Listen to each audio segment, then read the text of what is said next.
Hello. Let's do this Gemini new moon thing, okay? We'll be going by the ascendant sign, but if you feel called or have a stellium in any other sign, be sure to check that out. These will be shorter and concise.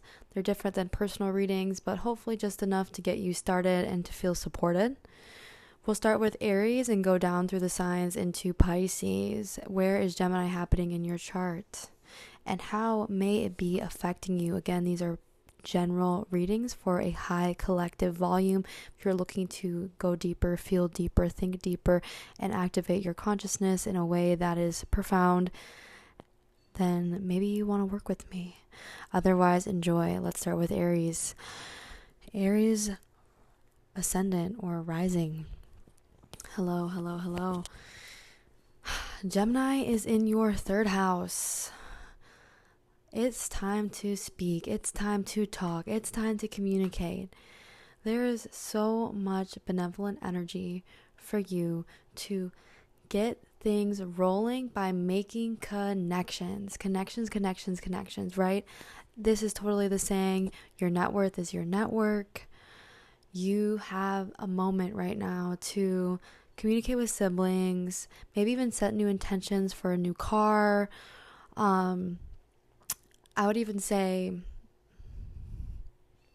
writing or reading a book, catching up on learning, signing up for a class. It's just a really benevolent time for that. So do what you need to during this time, but I do recommend to harness it and hone in on it by communicating, talking it out, and gaining information if you can. Mental clarity is everything, and it is very much available to you. Taurus rising, Taurus. Hello, my love. Funny thing is, this Gemini new moon is happening in your second house. Okay, so it's time to set some new financial goals. It's time to set some baseline goals, some new ideas for what you want your work to be, what you want. And I don't want to say work, but how you make your money. How would you like to make your money? Who would you like to be around when you're making your money? And even kind of shifting your perspective when it comes to your thoughts about money, your thoughts about finances. This might be even an opportunity right now through a sibling to take a trip, to go somewhere. There could be a little bit of a material gift here. Otherwise, if you've been feeling called, like maybe you've been feeling called to make money by writing or speaking, then maybe this is your chance to get started on that project. Okay. Gemini ascendant. All of this is happening in your first house, Gemini. Come on, twin, where have you been? We are really, really, really excited because it's time to activate you. With all of that Taurus happening in your 12th house, this last month before, you were doing a lot of shadow work and going deep and being triggered and seeing symbols but not knowing what it means. It was definitely a very fluid and almost a trust fall kind of time, but now we're getting powered back up, and I want you, Gemini rising, to get a little bit more clear on who you're turning into and who you want to be, because I'm feeling this energy with Gemini ascendant going back and forth between an old version and a new version. This is who I want to be. This is who I used to be. And we're not quite in the middle of it, more of you're switching on and off from it. Sometimes you're in this new version, sometimes you're out of the new version, and you just don't know quite which way to go. Well, let me give you some options here, because I know you love options. And right now is all about giving yourself options. Maybe it's time to redirect your mind, redirect your thoughts, and get a new picture, get a new option, get a new game plan for how you want to go about things when it comes to who you are and how you're going to be. Maybe who you thought you were going to be or who you thought you wanted to be is changing and shifting. Maybe you thought you wanted to be a mom, but that hasn't happened quite yet, and now you want to be a career woman. Maybe you wanted to be a doctor, but now you're changing your major to actually a lawyer. right now is all about letting your identity shapeshift and change and really focusing on that self-love while you do it. Society's constructs can feel a little bit pressurizing, especially with that Saturn squaring your ascendant, but don't let that get you down. Rather, let that ground you a little and still let yourself be your unique, ever-changing self. You can change right now. Okay. Cancer ascendant. Hello, Cancer. How you doing?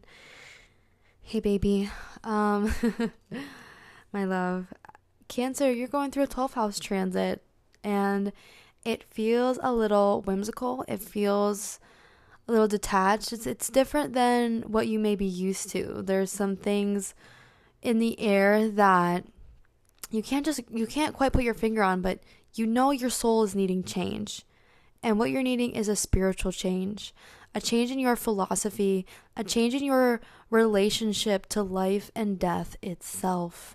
It's time to change your perspective and why you believe in certain things spiritually. Right now could be a great time to explore taboo. What taboos do you hold? And do any of those hold you back or make you shift into a version you don't like anymore? There is a spiritual inclination to look at numbers, letters, repeated words, and or things like hearing a song and hearing a person speak you back a lyric within the same 10 minutes. This could happen. There's a lot of symbolic, actual messages being written. Maybe even a good time to go back into an old journal and flip through a page and tap into that past version of yourself. There is a little bit of weight here because whenever there's a 12th house transit, there is a bit of a letting go and shedding that must be done, but in the name of rebirth. So don't be afraid to spiritually die a little and let these maybe this confusion or this haze or this fog be what it is as clarity comes through by adopting new perspectives and having those spiritual, philosophical conversations if you can with others. Be open to some new information. Okay, Leo ascendant. This new moon is happening in your 11th house. 11th house transits are overall benevolent. As you will hear me say through these readings and through my videos. But I am feeling with the Leo ascendant, it is a matter of changing your perspective and potentially changing your desires. What you might have wished for may be asking to be changed. Potentially even a friend group dynamic is drastically changing, and or you're being connected or linked in to a new network that could bring you opportunities. I do like this for any type of art. It's a great time to kind of let your mind run wild and take a moment to just write down a bunch of ideas or finger paint a bunch or like do this ecstatic dance and like shake it all out. Like I'm feeling this really beautiful calling to be expressive and maybe even potentially be seen in that expression a little bit more, even if it seems odd or perplexing to others, letting that be shown and knowing that it is beautiful. I'm also feeling as if there is maybe you're even bringing in information to a large group of people through social media or through a family network or through a close friends network, and that information may really inspire them. So you may even notice that this is a great time to set intentions for inspiring others, finding new inspiration, finding new art that's calling you, or even creating that art. Virgo ascendant. Virgo. Hello, my love. So this new moon is happening in your 10th house. There's a question in career, direction of career, changing status, not changing status, wanting to change status. Where's my job going? Where's my job not going? Where's my degree taking me? Am I changing? Am I pivoting? There's a lot you can do right now with this energy when it comes to your career. my highest recommendation is to see yourself as a teacher. That's right. You are a teacher and you have a lot to teach others, to help others learn.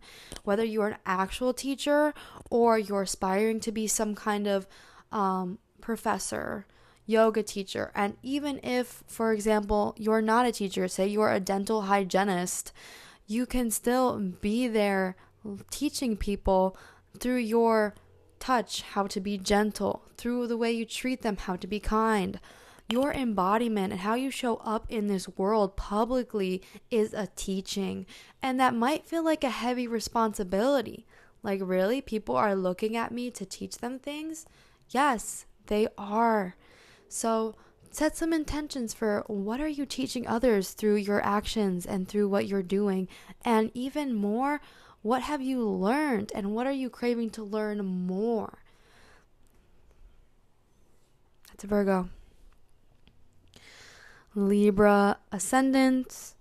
For those who listen and watch my videos, you know I am a Libra ascendant, so this is always personal. We always know when the reader is involved, there is oftentimes a deeper perspective and a more embodied perspective. So, Libra, it's time to shoot for the stars. It's time to rocket ship to your goal and aspiration. This isn't like a regular goal. This is something that you know brings higher meaning and higher purpose to your life and the purpose of others. You are gaining momentum here if you are willing to be adaptable and change. There may be some kind of epiphany, dream, prophecy that is being prophesized right now through your intuition and higher guidance. So be conscientious of this, and maybe even you're feeling called to set new travel goals, to go somewhere far away to learn something. That could be really good for you to set intentions towards. Maybe you're not looking to book a trip quite right now, even though this would be a genuinely good time to book a trip for you. Maybe you're not in the financial place right now. But you can always wait for the dust to clear and the changes to shake up a little bit less, and then book your trip or make the leap. But it is feeling like take that leap towards change. It's going to feel like a big stretch, but it is really good for you.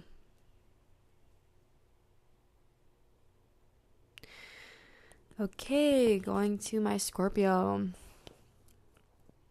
Scorpio, you've been going through it, huh? Scorpio, things are changing a lot, and it's almost like you're in the dark about what these changes mean.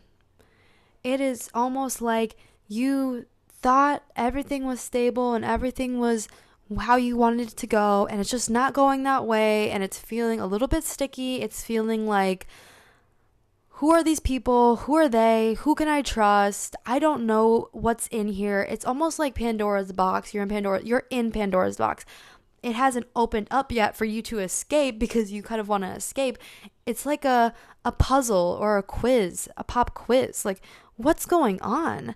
And I invite you during this what's going on, shaken up type of darkness thing you're going through to lean a little bit into curiosity. I know that can be hard for you because sometimes being curious also means being willing to be open to things that you don't know about.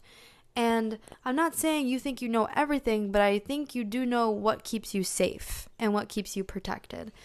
And if you're willing, I know this might feel a little bit uncomfortable, but consider that there is some kind of benevolence in this darkness, in this chaos, in all these changes, in the unknown.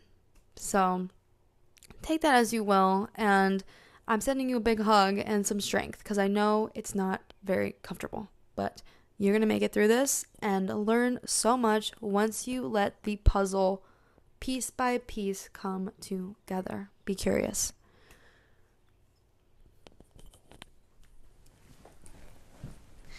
Sagittarius. Let me take a sip of my tea quick. Okay. Sagittarius.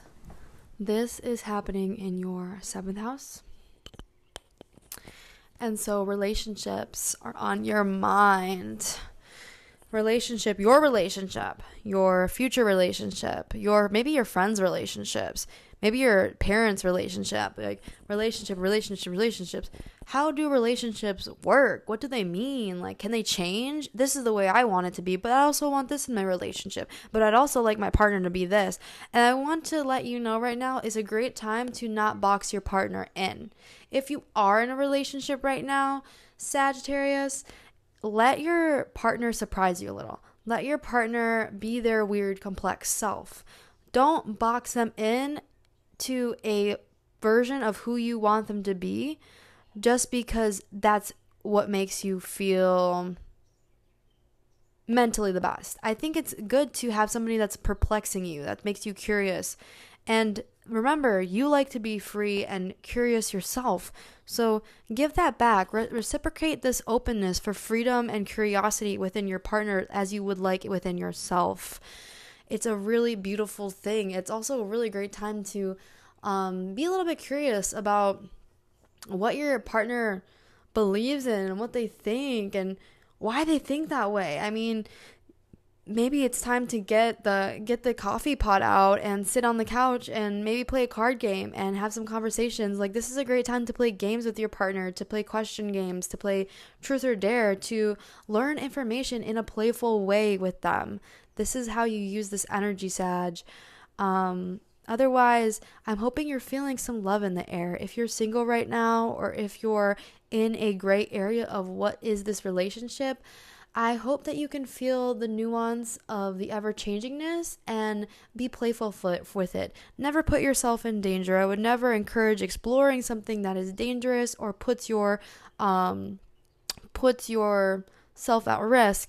But I am saying, as long as you are safe and as long as you have all your ducks in a row, I say explore new people. Explore people that think different than you. Explore partners that live a little bit different, people with different backgrounds, culture, maybe even different schooling than you. Take that chance and have that conversation with them. It may not be forever, but be open to a little bit lighthearted flirting and having a genuine curiosity and love for humanity and the mind in every single person, because there's always something to learn, no matter how short or how long a connection is. Okay. Capricorn. Hi, Capricorn. Things are going on with your routines, with your health.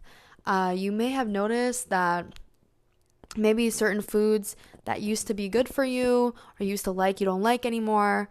You may have also noticed that maybe there was a gym routine you were on and you just want to change that up. Maybe it's boring you, understimulating you. It's something about changing your routines in your daily life that's going to bring back your health in a certain way. I'd also say that if you're looking to change your career, this can also be a good time to do that or to look into that, looking at new jobs. This is also a great time to even start projects, things that, you've been holding back on. Maybe you have a side business that you've been wanting to take clients, consulting business or photography business, or maybe even like a mural business, and maybe this is the time to do a little bit of networking, marketing, going into Facebook groups, talking to neighbors, and kind of promoting your stuff a little bit more in conversation. Yeah, actually, sometimes I train people on the side, oh, do you? Yeah. Like, I love it. It's great. Oh, would you ever train me? Yeah, maybe Saturday. Like, could you do Saturday? Like, don't let rejection or changes in people's reactions to you because you want to change your work or you want to change your profession or you want to change your habits or you want to change your goals or you want to change your lifestyle in a certain way. Don't let the the judgments of others kind of like get in that way. It's time for a little bit of a change. Maybe even vitamins or supplements need to change out. Like maybe your body's just not reacting the same way they used to certain things. Maybe even things like caffeine, or mentals, like things that stimulate you. Maybe that could be less a little, or lessened a little bit. So consider this type of thing. And I also recommend during this time to set a goal, with your intentions of like something you want to do daily for your health. That's always a great idea. Or even set multiple goals, or set a complex goal rather than I'm going to walk every day. It's like Wednesday, I'm going to go on walks. Thursday, I'm going to hit the gym. And on Sundays, I'm going to go to a boxing class. And I want to keep this routine for a month or for 2 months. Let your goals be dynamic.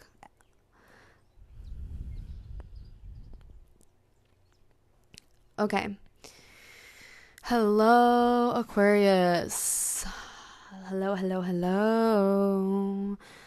This Gemini new moon is happening in your 5th house. And this is a great time for friends, for fun. The weather is nice in the North American hemisphere. So it's just a great time for you to go out, to be creative, to show your talent, to talk to people, to socialize with new friends. Go play some games, some darts, maybe some pool, some type of thing like that. Maybe even if that's not your type of thing, you maybe want to go to a unique yoga class type of thing, or maybe you want to go to a group journaling session, if you are deep in the inner work type of thing. But otherwise, it's a great time to even go to a concert, see some music, feel the pleasures of life a little bit more, and do it with others if you can, especially if you can do it with your siblings. This is a benevolent time to connect with siblings and to connect with even cousins. So have a lot of fun, because I think now is a great time to set intentions towards what kind of fun you want to have this summer, or at least for the next month, and at most the next 6 months, because the Gemini full moon is in 6 months. What are you looking forward to? Maybe there's an artist coming in a few months. Maybe you want to plan a day in your week where you go see friends more. Maybe there's some intentions there that you can set to prioritize a little bit more pleasure, a little bit more fun, a little bit more games and laughter. Maybe even going to a comedy show. I've been to a comedy show and it's honestly hilarious. Ironically, right? But have a lot of fun, and make sure you talk a lot, and be careful what you say. But I think everything you say will be pretty fun and light right now because of all this energy. So enjoy. Hello, Pisces. Okay, Pisces. So this is happening in your 4th house. This new moon and this Gemini stellium is happening in your 4th house. Okay. So the 4th house is always a sensitive place. It's sometimes a place where we don't want to go because it is at the bottom of the chart, and it can bring us into chaotic energies that maybe were stored in our body or stored in our subconscious that can be hard to face. And I think that your childhood was very dynamic, and it took a lot of mental bandwidth to cooperate, to understand, to mutate into your environment. And there could even be some kind of trauma here that you're healing with a sibling or a cousin, or even a wacky divorce between parents, or maybe you've gone through a divorce yourself that's coming up, that's kind of reminding you of your past or of your childhood. There could be a lot going on here subconsciously, a lot of little triggers of I don't know why that bothers me, and then kind of switching back well, no, it doesn't bother me, I'm over that. And you're kind of going back and forth about okay, I thought I was over this trauma, or no, I was over that, or oh no, this does bother me. It's kind of you're seeing subconsciously how much you change and how much you switch, and it can be a lot to hold. So I'm letting you know that a great way to work with this energy is talk it out. or journal it out, or do a guided journal would even be better, like looking for journal prompts that can help you kind of dig deeper into your subconscious so you feel a little bit less boxed in by what happened to you and more liberated mentally, like creating a new perspective mentally about what happened to you, what you've been through. And it could be semi-recent, it could be more in childhood. And I'll give you a journal prompt right now. And if you have the time, just pull up your phone quickly and write this down. You don't have to answer it, but something you can ask yourself is, why am I willing to change? Why? And then number 2 question, why haven't I been willing to change? Number 3 question, what do I want to change in my life? Okay, so 3 questions. Number 1, why am I willing to change? Number 2, why am I not willing to change? Number 3, what do I want to change in my life? Okay, that will help you get to some kind of mental space to see what it is that's shifting deeply in you and where the resistance is coming from and where the willingness is coming from, so you can kind of see and balance that out a little bit. But otherwise, I would meditate, because it feels like your brain is a little bit scattered right now. There's just a lot happening. So even though you may feel a little bit scattered, I trust that you will go into your spiritual practice or your deep breathing or whatever therapeutic practices you do to calm yourself, because it's a lot. And there's a lot of healing potential right now for you. So be open to that if you can, if you're willing. Okay, well, that is the 12 signs. Thank you so much for listening. If you enjoyed this, please like, please subscribe, please comment, and I will see you in the next new moon video.